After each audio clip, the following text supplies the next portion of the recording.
and welcome to today's parent chat. We're discussing surviving the terrible twos. Do you have a 2-year-old at home, or do you care for a 2-year-old?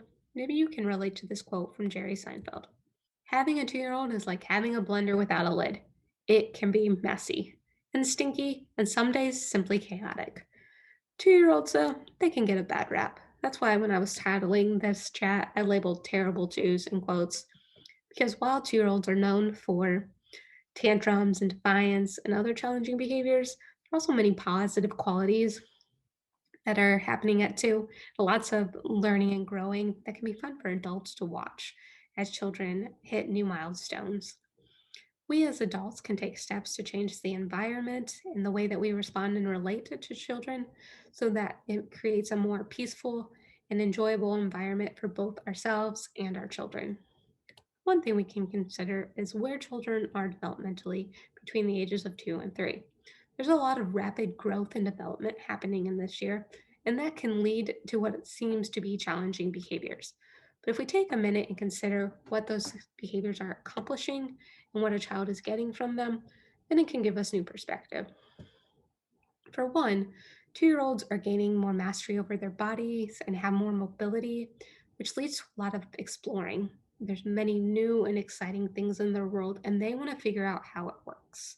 They want to see what happens if they do this or that, um, and what's the result of all of that. So it can lead to a lot of picking up and redirecting from the adult side of things, but know that your child is learning and trying to figure things out and cause and effect. 2-year-olds also tend to test limits, particularly when they're with their primary caregivers, when there's a sense of safety and security.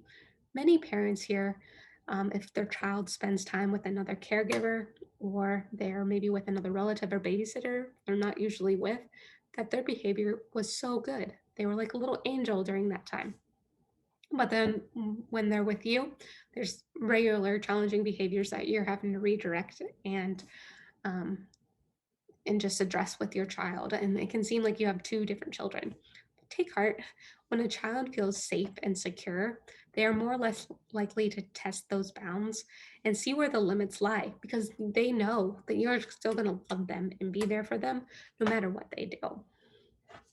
2-year-olds are also gaining more independence and more vocabulary. So they like to express this independence by telling what they like and don't like. And this can seem to change rapidly from day to day. But they're learning and figuring things out and learning how to express that to you. 2-year-olds are also experiencing and learning how to handle big emotions for the first time. And we all have to know how to manage big emotions. And 2-year-olds are just at the beginning of that. And so we can work and teach skills from the very beginning to help them navigate those big emotions. Also, 2-year-olds are learning to go from playing just beside somebody else to playing with them and navigating how do you do that? And oh, what happens if I take somebody else's toy? They don't like that. And so there can be some challenges in that process of just going from playing beside to playing with. Some things that we can do to help our children navigate this learning and growing period is being proactive. Right now, it's really popular to do the marshmallow test, where you place a marshmallow in front of a child or maybe a candy in front of them, and then leave and tell them not to eat it until you get back. And if you have an older child, you might see self control so that they don't eat the marshmallow or candy before you get back.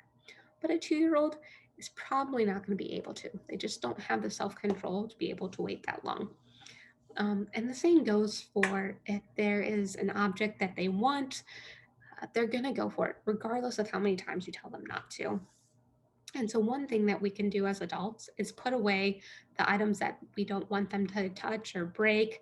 Maybe it's a safety item that we need to put away, because this can help prevent the constant having to redirect and tell them not to get into it. And you might think that your child needs to learn not to touch those things when you tell them. And yes, that is true. But at two, they just don't have the self control yet to be able to remember for a long time that they are not supposed to get into those things. So wait a little bit longer until they have more self control and they have a longer memory. So before you bring those items back out. Another thing that you want to do is look for the positive. We as adults can spend a lot of time redirecting and correcting challenging behaviors and overlook the things that are going well.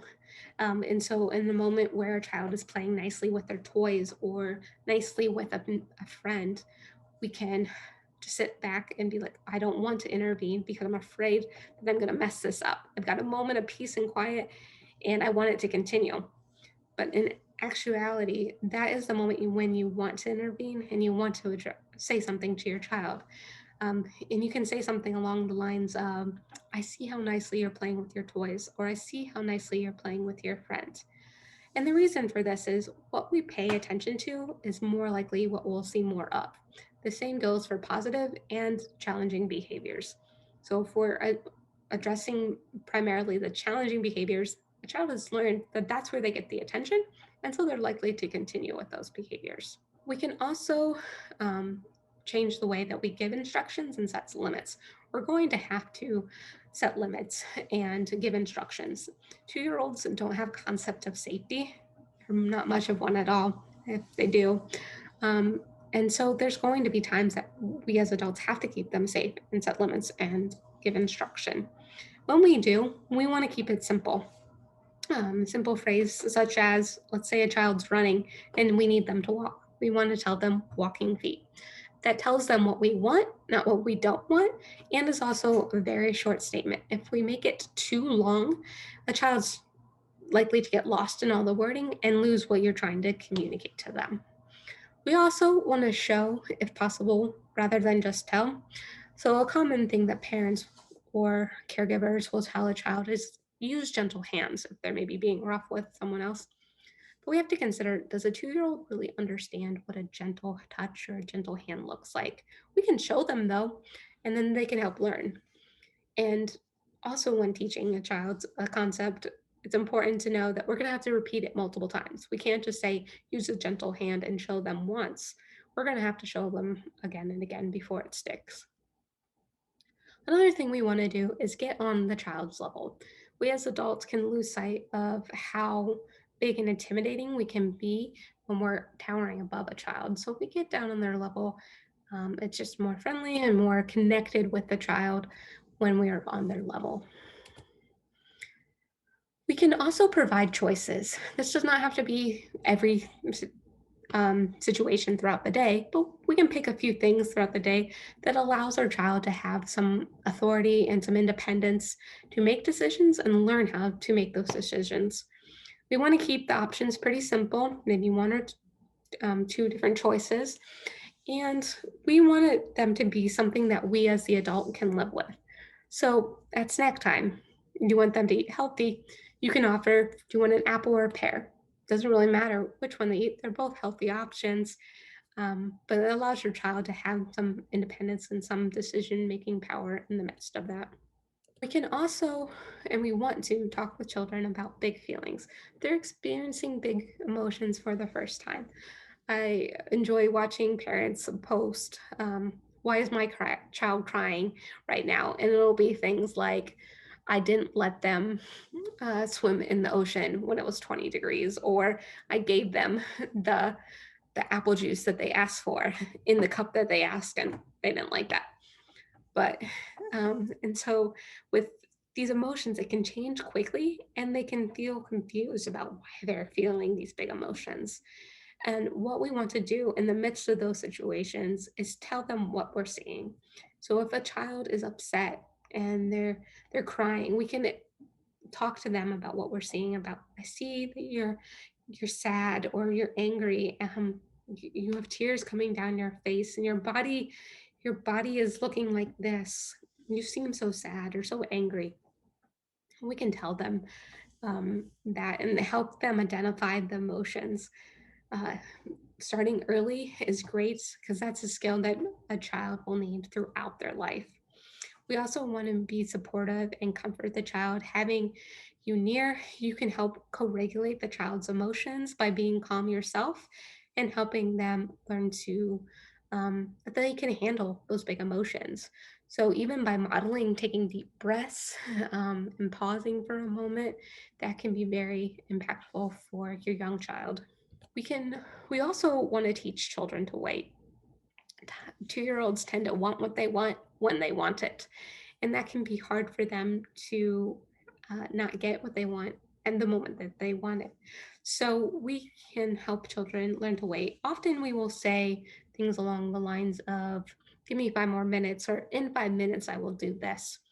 Well, that's a great attempt to talk with your children about waiting and telling them that you are going to get to what they need. But a 2 year old does not have a sense of time. And so 5 minutes to them could feel like an hour to us.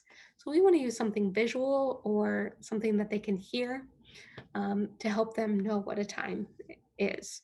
And so you could use a kitchen timer or another sort of timer, like an egg timer, so that they can see what the time looks like. You can say something like, when this goes off, then we'll do whatever it is that they need or want. Another thing that we want to do is allow our child to do for themselves when they can. Oftentimes, we can intervene and do for a child because we'll get it done quicker, it'll be less messy, and we can go on with our day. But giving your child a sense of independence and also learning and just reinforcing those skills.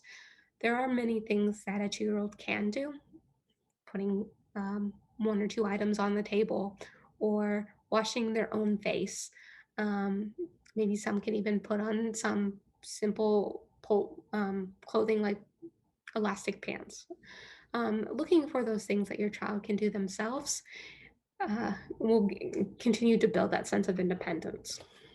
Also, your child is learning to get along with others. And so we want to teach them um, skills of sharing and communicating with others. During 2 to 3 years of age, there can be a lot of conflicts with peers because they're learning how to share toys and how to um, just communicate what they want. We might see a child push another one out of the way because they wanted to go down the slide or do the next thing. What we as the adults can do is try to acknowledge what we think the intention is. Oh, you wanted to go down the slide, so you pushed. Next time, say, move, please, or my turn. And this allows them or teaches them the words that they can say in a less aggressive way. Children learn through playing. It's the best way they learn. That's their job right now at 2 and in early childhood. So it's key for the adults in their life to get on their level and play with them. If a child is mastering a new skill, we can incorporate that into play. You will often see children reenact things that have occurred in their day um, or try something again and again during play because they're trying to figure it out. Let's take a child playing with another child, for instance, and you want them to learn to take turns. Doing a simple passing a ball back and forth and saying my turn and then your turn. That can teach a child the words that they need and also practice taking turns. While you play with your child, you can use the words or model the behavior that you want them to, to use throughout their daily lives. All of this is easy to say. It's challenging then to implement in a daily setting. And it takes a lot of patience. There's a lot of patience that is needed for the daily redirection and the daily teaching that comes with having a two-year old. But take heart, good things take time. And so the effort that you put in now will help your children learn the skills that they need to be successful later in life. It's much easier to teach the skills now before a habit is ingrained than later in life when you have to reverse that habit and teach a new skill. All this being said, it's important that you recharge your batteries. You cannot be at your best and present for your child if your batteries are drained. So every day, find something that you can do for yourself, even just something little to help recharge your batteries so that you can care and love on your children at your full potential. There are several resources I looked at. You can take a look here at the websites And then also for additional resources, you can look at our website on YouTube. We have over 150 videos there now, or you can find us on Facebook. We're regularly uploading new social emotional resources. Thank you for taking the time to watch. I hope you've gained some new skills to use with your 2-year-old.